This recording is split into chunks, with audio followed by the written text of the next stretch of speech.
అందరికీ నమస్కారం.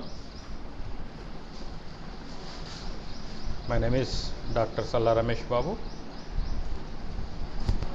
Government degree college Manuguru. భారతదేశ చరిత్ర అధ్యయనంలో భాగంగా ఈరోజు మనం భారతదేశ చరిత్రలో చాలా కీలకమైనటువంటి శాతవాహనులకు సంబంధించిన అంశాలు తెలుసుకుందాం. ముఖ్యంగా దక్షిణ భారతదేశ చరిత్రలో ఒక ప్రముఖమైనటువంటి ఒక రాజ్యంగా అవతరించినటువంటి శాతవాహనులు అనేక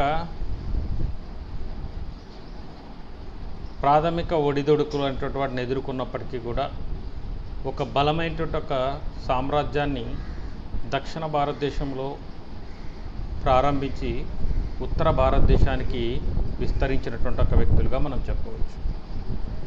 శాతవాహనులకు సంబంధించిన ఒక అంశాలు చెప్పుకునేటప్పుడు శాతవాహనులు అనేటువంటి వారికి సంబంధించిన ఒక ఆధారాలు అనేటువంటి వాటిని మనం పూర్తి స్థాయిలో లభించకపోవడం అనేది కనిపిస్తుంది. ఎందుకంటే ప్రాచీన భారతదేశ చరిత్రలో భారతీయ రాజులు అనేటువంటి వాళ్ళు తమ చరిత్రను లిఖించి పెట్టకపోవడం అనేటువంటిది మనకి చాలా తీవ్రమైనటువంటి ఒక ఆటంకంగా మనకి ఇక్కడ కనిపిస్తుంది. ఇక్కడ మనకున్నటువంటి ఒక కీలకమైనటువంటి ఒక ఇబ్బంది ఏంటి అనేటువంటి ఒక అంశం చూసినట్లయితే వారు భారతదేశ చరిత్ర అనేటువంటి దాన్ని పూర్తి స్థాయిలో వారి చరిత్రని లిఖించి పెట్టకపోవడం వల్ల అనేక రకాలైన ఇబ్బందులు అనేటువంటి వాటిని ఇక్కడ ఎదుర్కోవడం అనేటువంటి జరిగిందని. అదేవిధంగా శాతవాహనులు అనేటువంటి వాళ్ళు కూడా వీళ్ళు భారతదేశంలో క్రీస్తు పూర్వం 225 నుంచి క్రీస్తు శకం 225 వరకు ఒక బలమైనటువంటి అధికారం అనేటువంటి దాన్ని స్థాపించినప్పటికీ కూడా వీళ్ళ యొక్క చరిత్రలో కూడా మనకి కీలకమైనటువంటి ఆధారాలు అంటే చూస్తే ఇక్కడ పురాణాలు అనేటువంటివే చాలా కీలకమైనటువంటి ఒక ఆధారాలుగా లభిస్తున్నాయి. వీళ్ళు దక్షిణ భారతదేశ చరిత్రలో కీలకమైనటువంటి ఒక రాజకీయ అధికారాన్ని స్థిరపరిచేటువంటి ఒక ప్రయత్నం చేసిన వీళ్ళకి సంబంధించిన ఒక ఆధారాల్లో చూసుకున్నట్లయితే ముఖ్యంగా పురాణాలు, ఇందులో మత్స్య పురాణం, వాయు పురాణం, బ్రహ్మాండ పురాణం, భాగవత పురాణం అని ఇట్లా పురాణాలు అనేటివి వీళ్ళకి చాలా కీలకమైనటువంటి ఒక ఆధారాలుగా మనకు కనిపిస్తున్నటువంటి ఒక అంశం.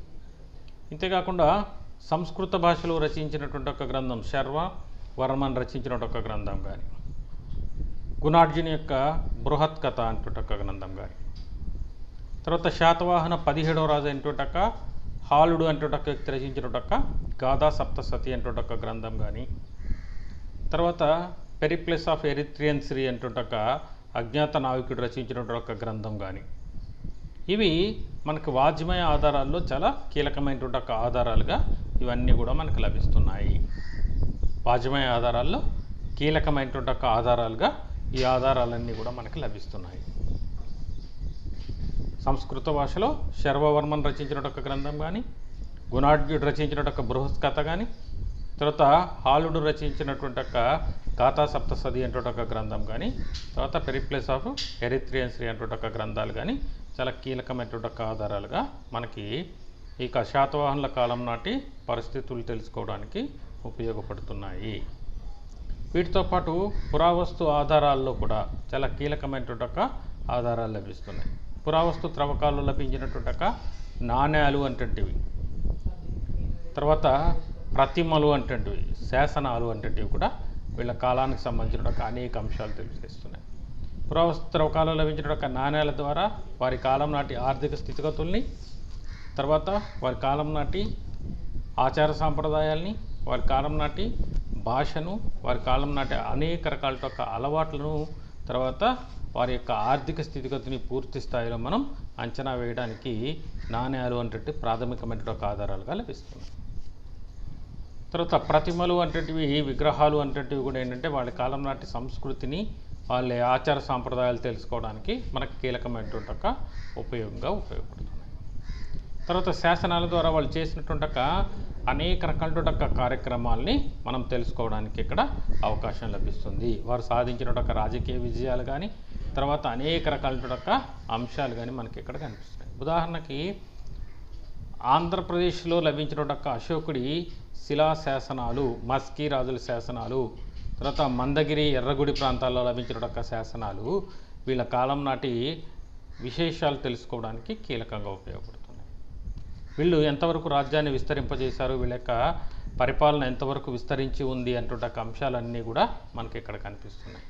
ఇక్కడ రాణి నాగానిక వేయించినటువంటి నాసిక్ శాసనం కానీ, గౌతమి బాలాశ్రీ వేసినటువంటి శాసనాలు కానీ, ఈ శాసనాలు అంటే కూడా మనకి ఇక్కడ నాసిక్ శాసనం అండ్ నానాగఢ్ శాసనం రెండు కూడా చాలా కీలకమైనటువంటి ఆధారాలుగా మనకు కనిపిస్తున్నాయి. తర్వాత శాతవాహక సమకాలీనటువంటి కళింగాధిపతి అయినటువంటి కారావేలుడు వేయించినటువంటి హంతిగుంప శాసనం అంటది కానీ, తర్వాత రుద్రదాముడు వేయించినటువంటి గిరినాడ్ శాసనం అటువంటి శాసనం కానీ చాలా కీలకమైనటువంటి ఆధారాలుగా మనకి ఇక్కడ లభిస్తున్నాయి అంటుంటే అంశం చెప్పవచ్చు. ఇక్కడ మనం వీళ్ళ రాజకీయ చరిత్రకు సంబంధించిన అంశాలు తెలుసుకున్నప్పుడు రాజకీయ పరంగా శాతవాహన రాజ్యాన్ని స్థాపించినటువంటి ఒక వ్యక్తి శ్రీముఖుడు అంటుంటే ఒక వ్యక్తి క్రీస్తు పూర్వం 271 నుంచి 248 వరకు పరిపాలన కొనసాగించినటువంటి ఒక శ్రీముఖుడు అంటుంటే ఒక వ్యక్తి మొదట ప్రముఖమైనటువంటి ఒక రాజుగా మనం చెప్పేటువంటి ఒక వ్యక్తి. తర్వాత కాన్హా అంటుంటే ఒక వ్యక్తి, అంటే కాన్హా లేదా కృష్ణుడు అంటుంటే ఒక పేరుతో పిలిచేటువంటి ఒక వ్యక్తి. ఈయన క్రీస్తు పూర్వం 248 నుంచి 230 వరకు కూడా ఈయన యొక్క పరిపాలన అంటుంటిది కొనసాగినట్టుగా చెప్తాం. తర్వాత మొదటి శాతకర్ణి అంటుంటే ఒక వ్యక్తి, ఈయన క్రీస్తుపూర్వం 230 నుంచి 220 వరకు పరిపాలించినట్టుగా చెప్తాం. తర్వాత రెండవ శాతకర్ణి అంటుంటే ఒక వ్యక్తి క్రీస్తుపూర్వం 184 నుంచి 128 వరకు. తర్వాత 13వ రాజుగా పనిచేసినటువంటి కుంతల శాతకర్ణి కానీ, తర్వాత 17వ రాజుగా పనిచేసినటువంటి ఒక హాలుడు అంటుంటే ఒక వ్యక్తి కానీ, తర్వాత 23వ రాజుగా పనిచేసినటువంటి ఒక గౌతమిపుత్ర శాతకర్ణి అంటుంటే ఒక వ్యక్తి కానీ కీలకమైనటువంటి ఒక పరిపాలకులుగా మనం చెప్పేవాడు.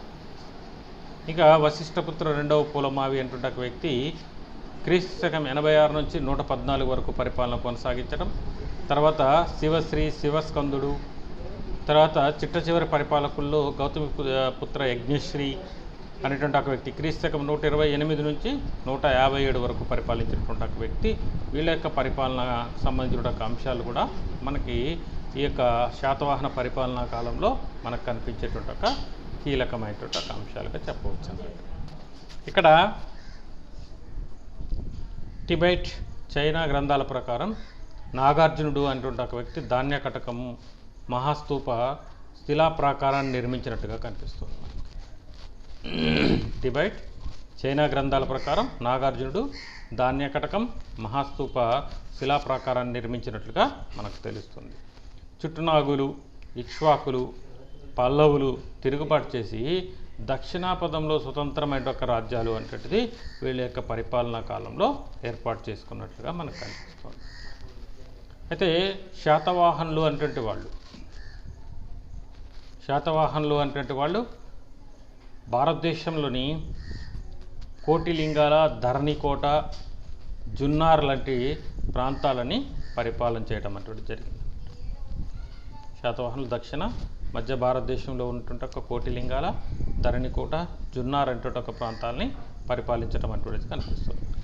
శాతవాహనుల యొక్క తొలి రాజధాని తెలంగాణ ప్రాంతంలోని కోటిలింగాల అని చెప్తాం. ఇక్కడ మనం తెలంగాణ ప్రాంతంలోని కోటిలింగాల అంటుంటే ఒక ప్రాంతంలో, తెలంగాణలోని కోటిలింగాల అంటుంటే ఒక ప్రాంతంలో శ్రీముఖుడి యొక్క బంగారు నాణ్యాలు వంటివి అనేకం లభించటం వల్ల ఇక్కడ శ్రీముఖుడి యొక్క పరిపాలన అంటుంటిది ఇక్కడ తెలంగాణ ప్రాంతంలో ఉన్నటువంటి ఒక కోటిలింగాల ప్రాంతానికి విస్తరించింది అని చెప్పవచ్చు. ఎందుకంటే కరీంనగర్ ప్రాంతంలో ఉన్నటువంటి అనేక ప్రాంతాలలో మనకి ఇక్కడ శాతవాహనుల కాలం నాటి శ్రీముఖుడి బంగారు నాణ్యాలు వంటివి దొరకటం అటువంటి జరిగింది.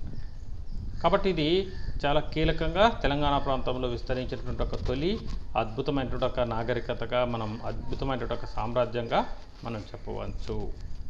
అప్పటికే తెలంగాణ ప్రాంతంలో నాగరికపరమైన ఒక అభివృద్ధి అంటే అంతగా కొనసాగిన కాలంలోనే శాతవాహనులు అనేటువంటి వాళ్ళు ఒక అద్భుతమైనటువంటి ఒక సంస్కృతి సాంప్రదాయాలు అంటే వాటిని అన్నింటినీ కూడా విస్తరింపజేసేటువంటి ఒక ప్రయత్నం చేశారు అటువంటి ఒక అంశం కూడా ఇక్కడ చెప్పవచ్చు అన్నట్టు. వీరి పరిపాలన క్రీస్తుపూర్వం 230 నుండి మొదలై సుమారు 450 సంవత్సరాల కాలం పాటు కొనసాగింది. సుమారుగా 450 సంవత్సరాల కాలం పాటు వీళ్ళ యొక్క పరిపాలన అటువంటిది కొనసాగింది. వీరు జనరంజకమైన ఒక పరిపాలన అందించారని, వీరికి శాంతి కాముకులు అటువంటి ఒక పేరు ఉంది అటువంటి ఒక అంశాన్ని మనం బౌద్ధ సాహిత్యాన్ని బట్టి దక్షిణ భారతదేశ చరిత్రకు సంబంధించిన ఒక అంశాలు చూస్తే మనం అంచనా వేయచ్చు. శాంతి కాముకులుగా అంటే అత్యధిక శాతం యుద్ధాలు చేయకుండానే రాజ్యాన్ని విస్తరింపజేయడం అటువంటిది కనిపిస్తుంది. ప్రజలతోటి సన్నిహితమైన ఒక సంబంధాలు కొనసాగించారని, పక్కన ఉన్నటువంటి ఒక రాజ్యాల పట్ల కూడా కొంత సన్నిహిత సంబంధాలు కొనసాగించడానికి ఇష్టపడ్డారు అటువంటి ఒక అంశాన్ని ఇక్కడ బౌద్ధ సాహిత్యం బట్టి మనకు కీలకంగా అర్థమవుతుంటువంటి ఒక అంశం అన్నమాట. కొంతవరకు దండయాత్రలు అనేటువంటి కొనసాగినప్పటికీ కూడా ఆ దండయాత్రలు వాటిని అన్నింటినీ కూడా సమర్థవంతంగా ఎదుర్కొని పరిపాలన చేయడం అటువంటిది మనకు కనిపిస్తుంది. ఇక్కడ ఆంధ్రులు మధ్యాసియా నుండి తరచూ దండయాత్రలు అటువంటి వాటిని ఎదుర్కొంటూ శక్తివంతమైన విశాల సామ్రాజ్యాన్ని పరిపాలించడం జరిగింది. ఆంధ్రులు మధ్యాసియా నుండి తరచూ దండయాత్రలు ఎదుర్కొంటూ శక్తివంతమైన విశాల సామ్రాజ్యం అటువంటి దాన్ని వీళ్ళు పరిపాలించారు. వీరి యొక్క సైనిక శక్తితో పాటు వ్యాపార దక్షత, నావికా కౌశల్యానికి చరిత్రలో మొదటిసారిగా ఆగ్నేయ ఆసియాలో భారత కాలనీలు స్థాపించడమే వీళ్ళ యొక్క నావికా పరిజ్ఞానానికి చిహ్నంగా మనం చెప్పవచ్చు అన్నట్టు. ఇక వీళ్ళు మౌర్య వంశానికి సంబంధించినటువంటి ఒక మౌర్య వంశ రాజులకు సామంతులుగా తమ యొక్క రాజకీయ జీవితం అంటూ దాన్ని ప్రారంభించడం అంటూ జరిగింది అని చెప్పవచ్చు. అశోకుడి యొక్క పరిపాలనా కాలంలో వీరు మౌర్య సామ్రాజ్యానికి సామంత రాజులుగా కొనసాగారు అంటుంటే ఒక విషయం మనకు అర్థమవుతుంది. మౌర్య వంశ పరిపాలకులైనటువంటి అశోకుడు మరణం తర్వాతనే వీళ్ళు క్రీస్తుపూర్వం 232 ప్రాంతంలో స్వతంత్రాన్ని ప్రకటించుకోవడం జరిగింది అంటుంటే ఒక అంశం మనకు తెలుస్తుంది. అంతవరకు కూడా వీళ్ళు అశోకుడు మరణం అంతవరకు కూడా మౌర్య వంశం యొక్క సామంతలుగానే తమ యొక్క రాజకీయ ప్రస్థానం అంటూ దాన్ని కొనసాగించడం జరిగింది అంటుంటే ఒక అంశం జరుగుతుంది. మనం ఇక్కడ చూసుకున్నట్లయితే ఆంధ్రుల యొక్క ప్రస్తావన అంటుంటుంది. ఈ ఆంధ్ర ప్రాంతం యొక్క ప్రస్తావన ఆల్బెరూని అంటుంటే ఒక వ్యక్తి 1030లో రాసినటువంటి ఒక తన రచనల్లో ఈ యొక్క ఆంధ్ర అనేటువంటి ఒక పదం యొక్క ప్రస్తావన అటువంటిది కనిపిస్తుంది. ఈయన దక్షిణ భారతదేశంలో మాట్లాడే భాష అని ఆంధ్రి అని రాయడం అంటుంది జరిగింది. ఈయన రచించినటువంటి ఒక కితాబుల్ హింద్ అనేటువంటిది ఆంధ్రదేశంలోని ఆచార సాంప్రదాయాలు ఎలా ఉన్నాయి, ఆంధ్రదేశంలోని ఆచార వ్యవహారాలు అంటే వాటిని ఏ రకంగా కొనసాగించారు అంటే అంశాలన్నింటినీ కూడా ఇక్కడ ఆల్బెరూని కితాబుల్ హింద్ అనేటువంటి ఒక గ్రంథంలో ఆయన వివరించడం అటువంటిది మనకి ఇక్కడ స్పష్టంగా కనిపించేటువంటి ఒక అంశం అన్నట్టు. ఇక్కడ శాతవాహనులు వశిష్ఠపుత్ర శ్రీ పూలమావి అనేటువంటి ఒక వ్యక్తి 130 నుంచి 158 వరకు ప్రారంభించినటువంటి ఒక తమ యొక్క నాణ్యాలపై రాజుల యొక్క ముఖ చిత్రాలు ముద్రించినటువంటి ఒక తొలి స్థానిక పాలకులుగా వీరిని చెప్పేటువంటి ఒక ప్రయత్నం చేస్తారు. శాతవాహనులు వశిష్ఠపుత్ర శ్రీ పూలమావి అంటుంటారు. క్రీస్తు శకం 130 నుంచి 158తో ప్రారంభించి తమ నాణ్యాల మీద రాజుల ముఖ చిత్రాలను ముద్రించినటువంటి ఒక తొలి భారతీయ స్థానిక పాలకులుగా వీరిని భావించినటువంటి ఒక ప్రయత్నం చేస్తారు. ఈ సాంప్రదాయం వాయువ్య పరిపాలించిన ఒక ఇండో గ్రీక్ రాజుల నుంచి వీళ్ళు తీసుకోవడం అంటది కనిపిస్తుంది. ఏదైతే నాణ్యాల మీద ముఖ చిత్రాలు ముద్రించేటువంటి ఒక సాంప్రదాయం ఏదైతే ఉందో అది ఇండో గ్రీక్ రాజుల నుంచి తీసుకోవడం అటువంటిది జరిగింది. శాతవాహన నాణ్యాలు రాజుల యొక్క కాలక్రమాన్ని, అంటే ఎవరు ఏ కాలంలో పరిపాలించారు, ఎవరు ఏ కాలంలో ఈ నాణ్యాలు ముద్రించబడ్డాయి అంటున్న ఒక అంశాన్ని, తర్వాత వారి యొక్క భాషని, తర్వాత వారి యొక్క ఆకారాన్ని, అంటే ముఖ కవలికలు, తర్వాత జుట్టు, పెదవులు, తర్వాత చెవులు, ఇట్లా ఏ రకమైనటువంటి ఒక ముఖ కవలికలతోటి శాతవాహనులు అంటే వాళ్ళు ఉన్నారు అంటుంటే ఒక అంశాలన్నింటినీ కూడా ఇక్కడ తెలియచేయడం అటువంటి జరిగింది. ఈ నాణ్యాల మీద వాళ్ళు వేసేటువంటి ఒక ముద్రల వల్ల ఈ అంశాలన్నీ కూడా మనకి తెలవడం అటువంటిది జరిగింది. అందుకనే శాతవాహనుల నాణ్యాలు అంటేటివి మనకి వాళ్ళ యొక్క కాలక్రమం, భాష, తర్వాత వాళ్ళ యొక్క ఆకారం మొదలుగుంటే అనేక అంశాలని తెలుసుకోవడానికి కీలకంగా ఉపయోగపడుతున్నాయి. ఇక్కడ మనం చూసినట్లయితే ఇండో గ్రీక్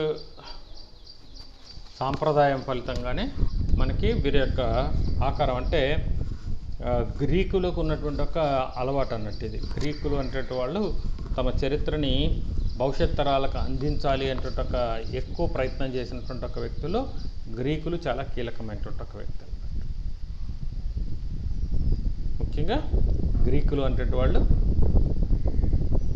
వారి యొక్క చరిత్ర అంటే దాన్ని భవిష్యత్ తరాలకు అందించాలి, భవిష్యత్ తరాలకి వాళ్ళ యొక్క చరిత్రకు సంబంధించిన ఒక అంశాలన్నింటినీ కూడా తెలిపాలి అంటే ఒక ఉద్దేశంతో వారు ఏ రకమైన ఒక ప్రయత్నం చేస్తున్నారంటే, గ్రీకులు శాసనాలు వేస్తున్నారు, తర్వాత వీళ్ళ యొక్క పరిపాలనా కాలంలోనే అనేక రకాలైనటువంటి ఒక చిహ్నాలు నిర్మించేటువంటి ఒక ప్రయత్నం చేస్తున్నారు.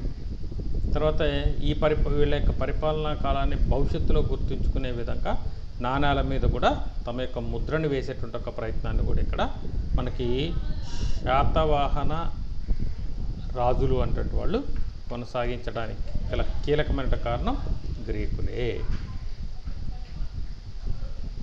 ఈ సంస్కృతి వీరి నుంచే మనకి ఇక్కడ రావడం అటువంటిది కనిపిస్తుంది. అందుకనే మనం శాతవాహనుల యొక్క ఆకారం ఎలా ఉంది అటువంటి ఒక అంశాన్ని మనం తెలుసుకోవడానికి ఒక అవకాశం అటువంటిది ఏర్పడుతుంది. శాతవాహనులు అంటే వాళ్ళు ఈ రకమైన ఒక ఆకారాన్ని కలిగి ఉన్నారు, ఈ రకమైన ఒక ముఖ కవలికలు ఉన్నాయి, ఈ రకమైన ఒక శరీర సౌష్ఠవం అటువంటిది శాతవాహనులు అంటే వాళ్ళు కలిగి ఉన్నారు అంటే ఒక అంశాలన్నీ కూడా మనం తెలుసుకోవడానికి ఇది చాలా కీలకంగా ఉపయోగపడుతున్నటువంటి ఒక అంశాలు. ఇవి అన్నీ కూడా మనకి శాతవాహన కాలంలో వేయబడ్డటువంటి ఒక నాణ్యాల ద్వారానే మనకి ముఖ్యంగా కనిపిస్తున్నాయి. వీరు ప్రధానంగా సీసం, రాగి అటువంటి వాటిని నాణ్యాలుగా ముద్రించేటువంటి ఒక ప్రయత్నం చేస్తున్నారు. ఇక్కడ వీరు నాణ్యాల ముద్రణ కోసం ఉపయోగించినటువంటి ఒక లోహాలు చూసుకున్నట్లయితే ప్రధానంగా సీసము, రాగి నాణ్యాలని వీళ్ళు ముద్రించినట్లుగా మనకు కనిపిస్తుంది. వీరి ముఖచిత్ర వెండి నాణ్యాలు, ముఖ చిత్రంతో కూడినటువంటి ఒక వెండి నాణ్యాలు సాధారణంగా పశ్చిమ క్షాత్రప రాజుల నాణ్యాలపై ముద్రించబడినట్టుగా కనిపిస్తుంది. ఇంకా అంతేకాకుండా శాతవాహనులు నాణ్యాలపై ఏనుగులు, సింహాలు, గుర్రాలు, చైత్ర స్తూపాల వంటి అనేక సాంప్రదాయ చిహ్నాలు అలంకరింపచేయడం అనేటిది కూడా మనకు కనిపిస్తుంది. అంటే ఒక పక్క నాణ్యానికి తమ యొక్క చిత్రాన్ని, రెండవ పక్కన తమ యొక్క నాణ్యం మీద ఏనుగులు, గుర్రాలు, సింహాలు వంటి జంతువుల యొక్క చిత్రాలను కూడా వీళ్ళు వేసినట్లుగా మనకు కనిపిస్తోంది. ఇక్కడ మనం ముఖ్యంగా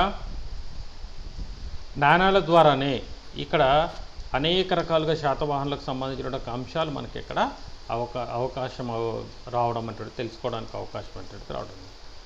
ఇక్కడ ఉజ్జయిని చిహ్నం అటువంటిది శాతవాహన నాణ్యాల మీద ఉండడం వల్లనే ప్రసిద్ధ పౌరాణిక చక్రవర్తి అయినటువంటి ఒక విక్రమాదిత్యుడు అంటుంటే ఒక వ్యక్తి ఉజ్జయిని చిహ్నం శాతవాహనుల యొక్క నాణ్యాల మీద ఉండడం వల్ల ప్రసిద్ధ పౌరాణిక చక్రవర్తి అయినటువంటి ఒక విక్రమాదిత్యుడు, ఎవరి పేరు మీద అయితే విక్రమాంక శకం ప్రారంభమైందో ఆయన శాతవాహన రాజు అయి ఉండొచ్చు అంటుంటే ఒక భావన ఏర్పడటానికి కారణం. ఉజ్జయిని చిహ్నం శాతవాహన నాణ్యం మీద ఉండడం వల్లనే విక్రమాంక శకాన్ని ప్రారంభించినటువంటి ఒక విక్రమాదిత్యుడు అంటుంటే ఒక వ్యక్తి శాతవాహన రాజు అంటుంటే ఒక అంశం మనకు తెలుస్తుంది. ఈ తెలంగాణలో ఉంటుండే ఒక కోటిలింగాల రాజధానిగా చేసుకొని వీరు ఎప్పుడైతే తమ యొక్క రాజ్యాధికారం అంటే దాన్ని స్టార్ట్ చేస్తున్నారో వారు తమ బలాన్ని దక్షిణ భారతదేశం అంతటా కూడా వ్యాపింపచేసేటటువంటి ఒక ప్రయత్నం. తన బలాన్ని దక్షిణ భారతదేశం అంతా కూడా వ్యాపింపజేయడం అంటూ జరిగింది. ఇక్కడ ఏదైతే దక్షిణ భారతదేశానికి తమ బలాన్ని విస్తరింపజేసి దక్షిణ భారతదేశంలో ఒక బలమైనటువంటి ఒక రాజ్యాన్ని రూపొందించే క్రమంలో భాగంగా వీళ్ళు కోటిలింగాలు అంటూ ఒక ప్రాంతం నుంచే తమ బలాన్ని పెంచుకునేటువంటి ఒక ప్రయత్నం చేస్తారు. మనం సాధారణంగా శాతవాహన వంశ రాజులకు సంబంధించిన ఒక అంశం తెలుసుకున్నప్పుడు ఈ శాతవాహనుల యొక్క రాజులకు సంబంధించినటువంటి ఒక కొంతమంది పరిపాలకులు అంటే వాళ్ళకి సంబంధించిన ఒక సమాచారం వీళ్ళు పరిపాలించారు అని తెలుస్తుంది, కానీ వారి యొక్క పరిపాలనా కాలం పట్ల స్పష్టత అంటున్నది చాలా వరకు లభించటం లేదు. మనం ఇక్కడ వీరి కాలానికి సంబంధించిన ఒక కొంత సమాచారం అంటే దాన్ని తెలుసుకునేటువంటి ఒక ప్రయత్నం చేస్తున్నప్పటికీ కూడా మనకేమవుతుందంటే వీరి కాలానికి సంబంధించినటువంటి ఒక సమాచారంలో స్పష్టత అంటున్నది లభించటం లేదు. ఇక్కడ ఏంటి స్పష్టత అటువంటిది లభించకపోవడానికి గల కీలకమైన ఒక కారణం వాళ్ళు చారిత్రకపరమైన ఆధారాలు అంటే వాటిని నిర్మించకపోవడమే. అంటే వాళ్ళు ఎక్కువ శాతం అందరు రాజులు కూడా నాణ్యాలు ముద్రించకపోవడం, తర్వాత శాసనాలు వేయకపోవడం, తర్వాత చరిత్రకు సంబంధించిన ఒక గ్రంథాలను లిఖించే విధంగా ప్రోత్సహించకపోవడం వల్ల ఏమవుతుందంటే వీళ్ళు నిర్దిష్టమైనటువంటి ఒక చరిత్ర శాతవాహనులు అంటే వాళ్ళు ఈ టైం నుంచి ఈ కాలం నుంచి ఈ కాలం వరకు పరిపాలించారు, శాతవాహన పరిపాలనా కాలంలో ఈ రకమైన ఒక సంఘటనలు, ఇవన్నీ కూడా నిర్దిష్టంగా తెలుసుకోవడానికి అవసరమైనటువంటి ఒక అవకాశం అంటే లభించట్లేదు. పురాణాలు అంటేవి కొన్ని రకాలుగా అంటే ఇక్కడ మనకి ప్రాచీన కాలంలో క్రీస్తు పూర్వం 2025 నుంచి క్రీస్తు శకం 225 వరకు సాధారణంగా శాతవాహనుల పరిపాలన కొనసాగింది అనేటువంటి ఒక అంశం అనేక రకాలైన ఒక విధానాల్లో మనకి బలపరుస్తుంది. 450 సంవత్సరాల పాటు తెలంగాణని వీరు పరిపాలించారు అనేటువంటి ఒక అంశం. తెలంగాణని 450 సంవత్సరాల పాటు శాతవాహనులు అంటే వాళ్ళు పరిపాలించారు.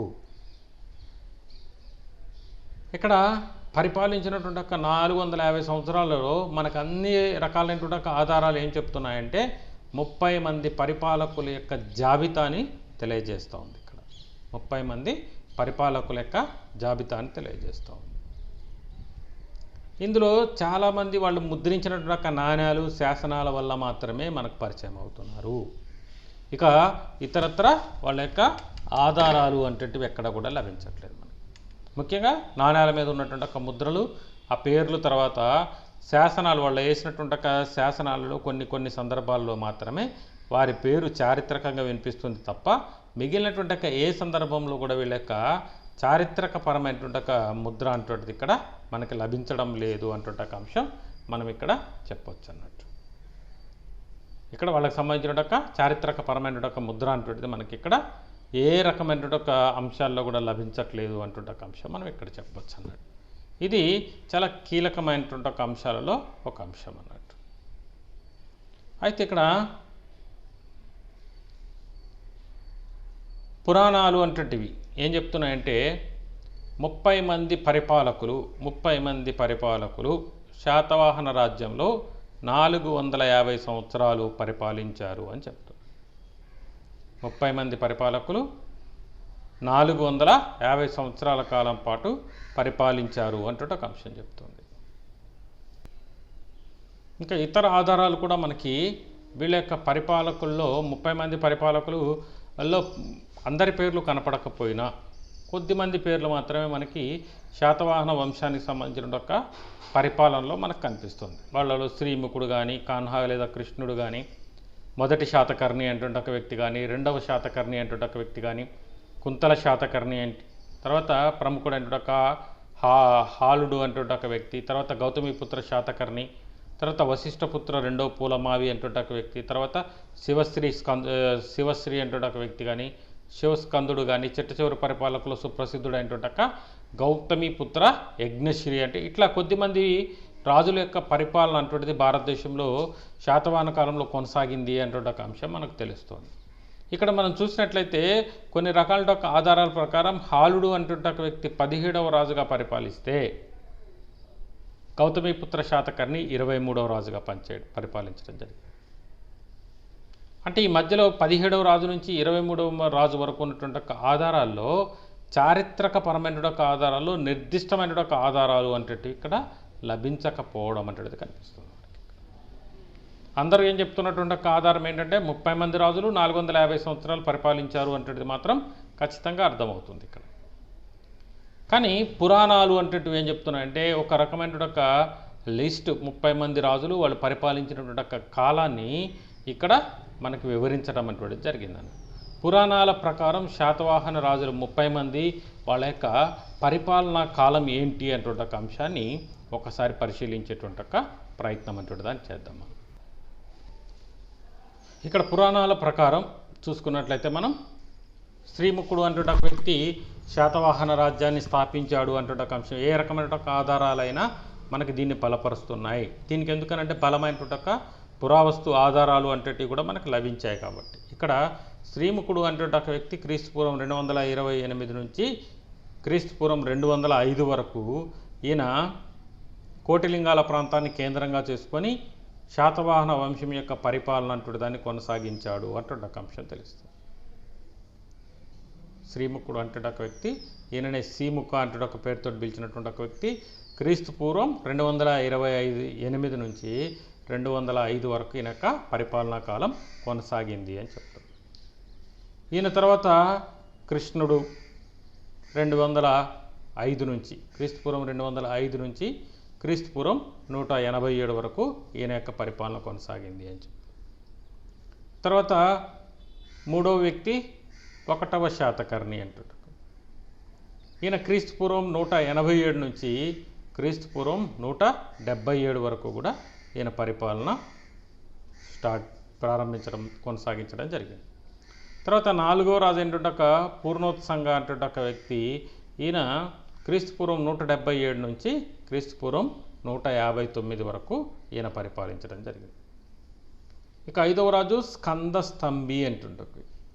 క్రీస్తుపూర్వం 159 నుంచి క్రీస్తుపూర్వం 141 వరకు ఈయన పరిపాలించడం జరిగింది. ఈయన తదుపరి 2వ శాతకర్ణి అంటుంటే ఒక వ్యక్తి క్రీస్తుపూర్వం 141 నుంచి క్రీస్తుపూర్వం 85 వరకు ఈయన పరిపాలించడం జరిగింది. తదుపరి లంబోదర అంటుంటే ఒక రాజు క్రీస్తుపూర్వం 85 నుంచి క్రీస్తుపూర్వం 67 వరకు పరిపాలించడం జరిగింది. తర్వాత అపిలక అంటుంటారు. క్రీస్తుపూర్వం 67 నుంచి క్రీస్తుపూర్వం 55 వరకు ఈయన యొక్క పరిపాలన అటువంటిది కొనసాగింది. ఇది కూడా చాలా కీలకమైనటువంటి పరిపాలనగా మనం చెప్పుకోవచ్చు అన్నట్టు. తర్వాత ఈయన తర్వాత పరిపాలించిన పరిపాలకుల్లో మేఘస్వాతి అంటుంటే ఒక వ్యక్తి, మేఘస్వాతి అంటుంటే క్రీస్తుపూర్వం 55 నుంచి క్రీస్తుపూర్వం 37 వరకు పరిపాలించడం జరిగింది. తర్వాత వీళ్ళ తర్వాత స్వాతి అంటుండే క్రీస్తుపూర్వం 37 నుంచి క్రీస్తుపూర్వం 19 వరకు పరిపాలించడం జరిగింది. తర్వాత స్కందస్వాతి క్రీస్తుపూర్వం 19 నుంచి క్రీస్తుపూర్వం 12 వరకు పరిపాలించడం జరిగింది. మృగేంద్ర శాతకర్ణి అంటుంటే ఒక వ్యక్తి, 12వ రాజుగా మృగేంద్ర శాతకర్ణి అంటుంటే ఒక వ్యక్తి క్రీస్తు శకం 12 నుంచి క్రీస్తుపూర్వం 12 నుంచి క్రీస్తు శకం 9 వరకు ఈయన యొక్క పరిపాలన అంటుంటే దాన్ని ఇక్కడ కొనసాగించినట్టుగా కనిపిస్తుంది. క్రీస్తుపూర్వం 12 నుంచి క్రీస్తుపూర్వం 9 వరకు. తర్వాత కుంతల శాతకర్ణి అంటుంటే ఒక వ్యక్తి, కుంతల శాతకర్ణి లేదా కుంతల శాతకర్ణి అంటుంటే క్రీస్తుపూర్వం 9 నుంచి క్రీస్తుపూర్వం 1 వరకు ఈయన పరిపాలన అంటుంటే దాన్ని కొనసాగించడం జరిగింది. ఇక్కడ 3వ శాతకర్ణి అంటుంటే ఒక వ్యక్తి, 3వ శాతకర్ణి అంటుంటే ఒక వ్యక్తి క్రీస్తుపూర్వం 1 నుంచి క్రీస్తు శకం 1 వరకు 3వ శాతకర్ణి యొక్క పరిపాలన అటువంటిది కొనసాగింది. దీని తర్వాత మొదటి పూలమావి అంటుంటే ఒక వ్యక్తి క్రీస్తు శకం 1 నుంచి క్రీస్తు శకం 36 వరకు పరిపాలించడం జరిగింది.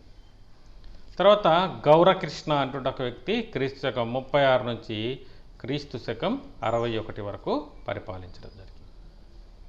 తర్వాత కవి చక్రవర్తిగా గుర్తించబడినటువంటి హాలా అంటుంటే ఒక వ్యక్తి, హాలా లేదా హాలుడు అంటుంటే ఒక వ్యక్తి క్రీస్తు శకం 61 నుంచి క్రీస్తు శకం 66 వరకు ఈయన శాతవాహన రాజ్యాన్ని పరిపాలించినట్టుగా తెలుస్తుంది మనకి. తర్వాత మండాలక పుట్టలక లేదా రెండవ పూలమావి అంటుంట వ్యక్తి 18వ రాజుగా ఈయన క్రీస్తు శకం 69 నుంచి 71 వరకు ఈయన యొక్క పరిపాలన కొనసాగినట్లుగా మనకు అర్థమవుతుంది. తర్వాత పురీంద్రసేన అంటుంట ఒక వ్యక్తి క్రీస్తు శకం 71 నుంచి క్రీస్తు శకం 76 వరకు ఈ పురీంద్రసేన అంటుంట ఒక వ్యక్తి పరిపాలించడం అంటున్నది కనిపిస్తుంది. తదుపరి 20వ చక్రవర్తిగా సుందర శాతకర్ణి అంటుంట ఒక వ్యక్తి క్రీస్తు శకం 76 నుంచి 77 వరకు పరిపాలించడం జరిగింది. ఈయన తర్వాత చకోర శాతకర్ణి అంటుంట ఒక వ్యక్తి క్రీస్తు శకం 77 నుంచి 78 వరకు పరిపాలించడం జరిగింది. తర్వాత శివశాతి అంటుంట ఒక రాజు క్రీస్తు శకం 78 నుంచి క్రీస్తు శకం 106 వరకు కూడా ఈయన యొక్క పరిపాలన అంటుంటిది కొనసాగించడం అంటుంటి జరిగింది. తర్వాత శాతవాహన వంశంలో సుప్రసిద్ధమైనటువంటి ఒక వ్యక్తి శాతవాహన 23వ పరిపాలకుడిగా ఉన్నటువంటి గౌతమీపుత్ర శాతకర్ణి అంటుంట ఒక వ్యక్తి. గౌతమీపుత్ర శాతకర్ణి అంటుంట ఒక వ్యక్తి క్రీస్తు శకం 106 నుంచి 130 వరకు ఈయన యొక్క పరిపాలన కొనసాగటం జరిగింది అన్నట్టు. ఈయననే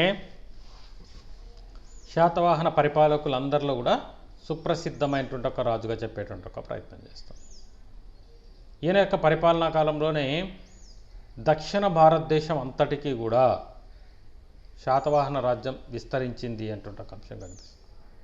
అంతేకాకుండా ఉత్తర భారతదేశ ప్రాంతానికి కూడా రాజ్యాన్ని విస్తరింపజేసేటువంటి ఒక ప్రయత్నాన్ని ఇక్కడ గౌతమీపుత్ర శాతకర్ణి అంటుంట ఒక వ్యక్తి విజయవంతంగా పూర్తి చేయడం జరిగింది అంటుంట ఒక అంశం కూడా మనం చెప్పవచ్చు అన్నట్టు. ఇక్కడ గౌతమీపుత్ర శాతకర్ణి అనేటువంటి ఒక వ్యక్తి దక్షిణ భారతదేశంలో ఉన్నటువంటి ఒక దక్షిణ భారతదేశానికి సరిహద్దులుగా ఉన్నటువంటి ఒక 3 సముద్ర ప్రాంతాలన్నింటినీ కూడా హద్దులుగా చేసుకొని పరిపాలన చేశాడు అంటుంట ఒక అంశం మనకు కనిపిస్తుంది.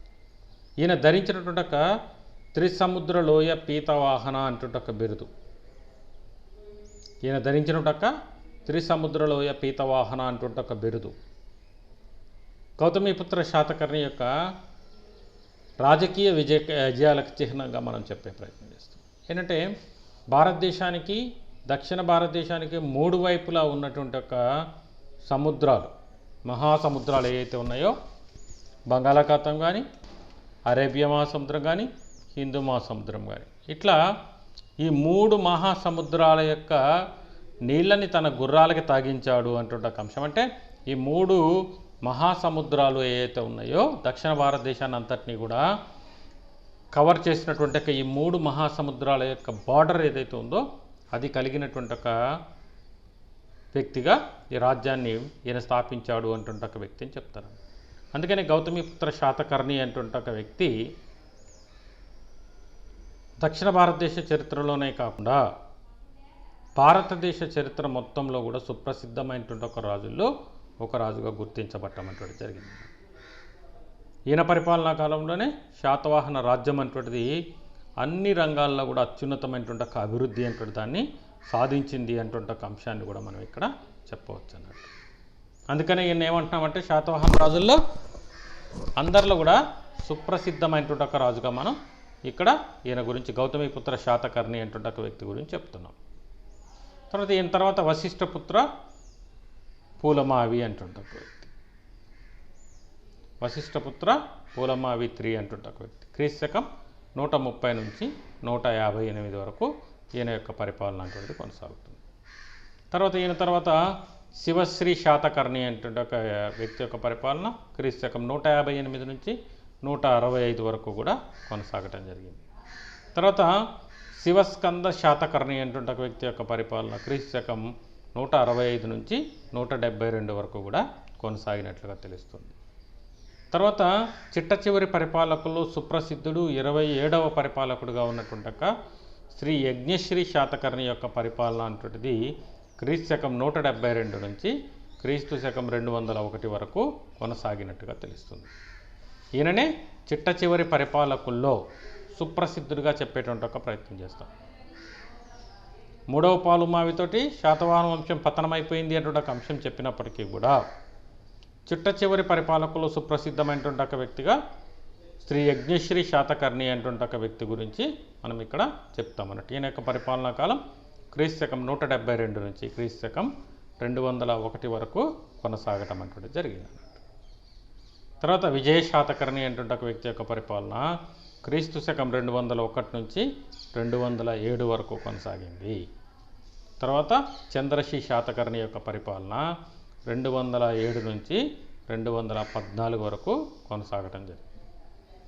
తర్వాత చిట్ట చివరి పరిపాలకుడుగా శాతవాహన వంశంలో 3వ పూలమావి అంటుంటే ఒక వ్యక్తి యొక్క పరిపాలన క్రీస్తు శకం 217 నుంచి క్రీస్తు శకం 224 వరకు కూడా కొనసాగినట్లుగా మనం చెప్తామన్నట్టు.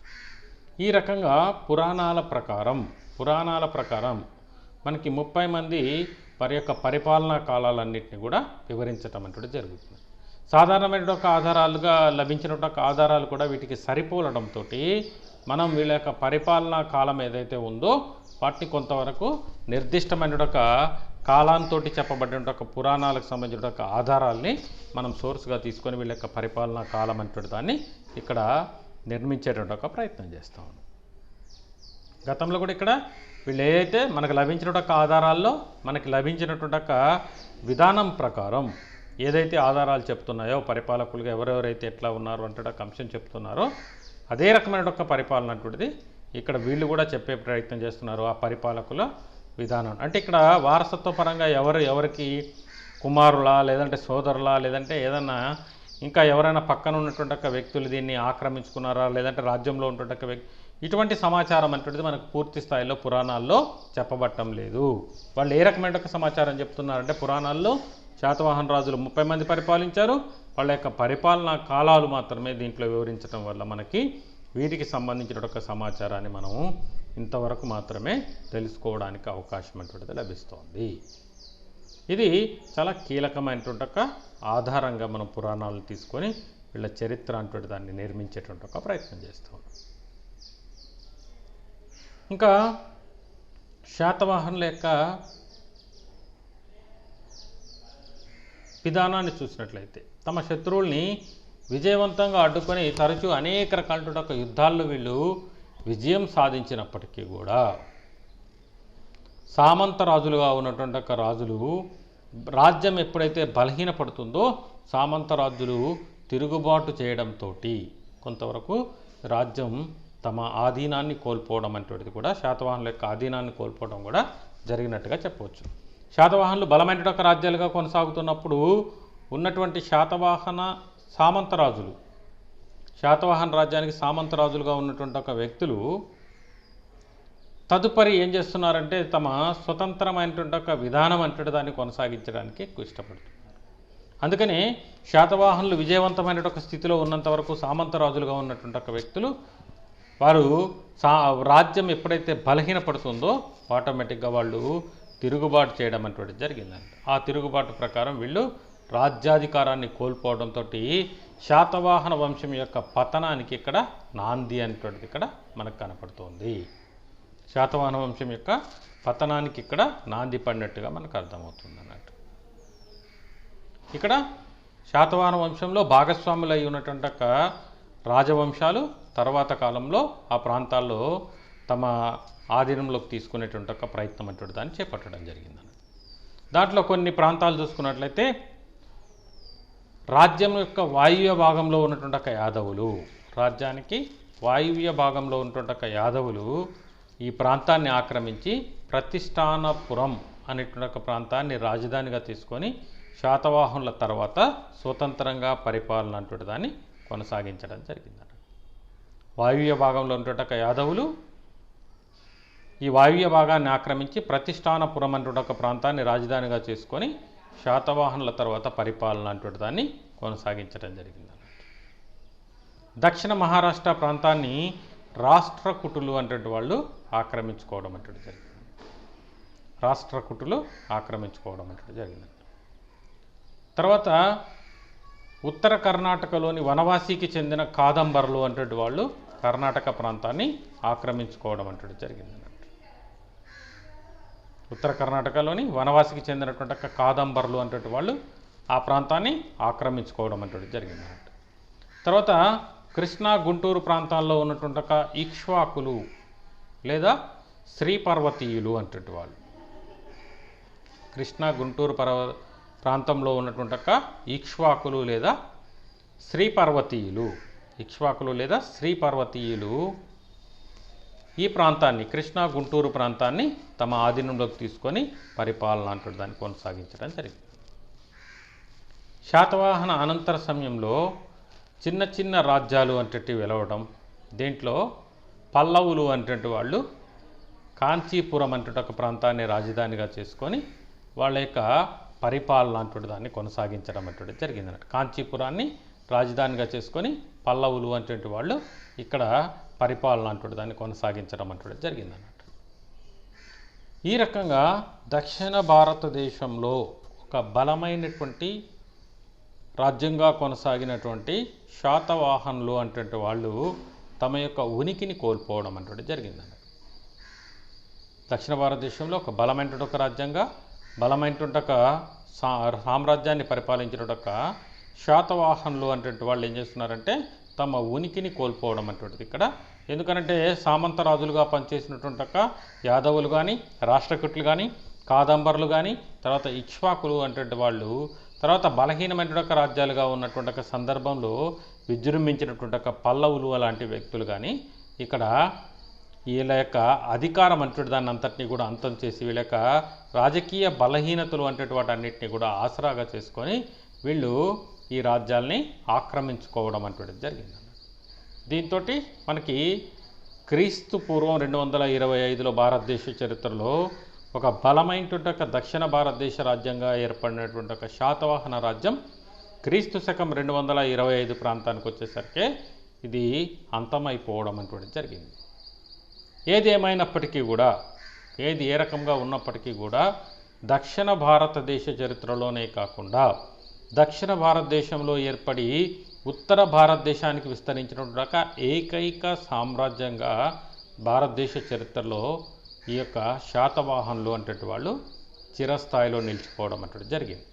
ఇంకా వీరికి సంబంధించినటువంటి ఒక ఆధారాలు, నిర్దిష్టమైనటువంటి ఒక ఆధారాలు అంటే మనకి ఇక్కడ లభించకపోవడం వల్ల వీరి యొక్క చరిత్రని పూర్తి స్థాయిలో మనం లిఖించలేనప్పటికీ కూడా వీళ్ళ యొక్క పరిపాలనా కాలంలో కూడా చూసుకున్నప్పుడు మనం సమర్థవంతమైనటువంటి ఒక పరిపాలనా విధానాన్ని కొనసాగించి భారతదేశ చరిత్రకి, సంస్కృతికి వీళ్ళు ఎనలేని సేవ చేశారు అనేటువంటి ఒక అంశాన్ని మనం ఇక్కడ పరిశీలించవచ్చు. అందుకనే దక్షిణ భారతదేశ చరిత్రలోనే కాకుండా భారతదేశ చరిత్రలో కూడా ఒక సుస్థిరమైనటువంటి ఒక రాజ్యాన్ని స్థాపించి దక్షిణ భారతదేశ చరిత్రకు సేవ చేసినటువంటి ఒక వ్యక్తులుగా మనం శాతవాహనులు అంటే వాళ్ళ గురించి చెప్పేటువంటి ఒక ప్రయత్నం చేద్దాం. తర్వాత శాతవాహనుల యొక్క పరిపాలనా విధానాన్ని ఎలా కొనసాగించారు, శాతవాహనుల కాలం నాటి మంత్రివర్గం ఎలా ఉంది, వాళ్ళ యొక్క నిర్ణయాలు ఏ రకంగా ఉన్నాయి, వాళ్ళ యొక్క శాసనాల్లో ఏం చెప్తున్నాయి, ఇటువంటి అంశాలన్నింటినీ కూడా మనం తరువాతి వీడియోలో పరిశీలించేటువంటి ఒక ప్రయత్నం అంటూ దాన్ని చేద్దాం. అందరికీ నమస్కారం. Thank you. Doctor Salla Ramesh Babu, government degree college, Manuguru. Thank you.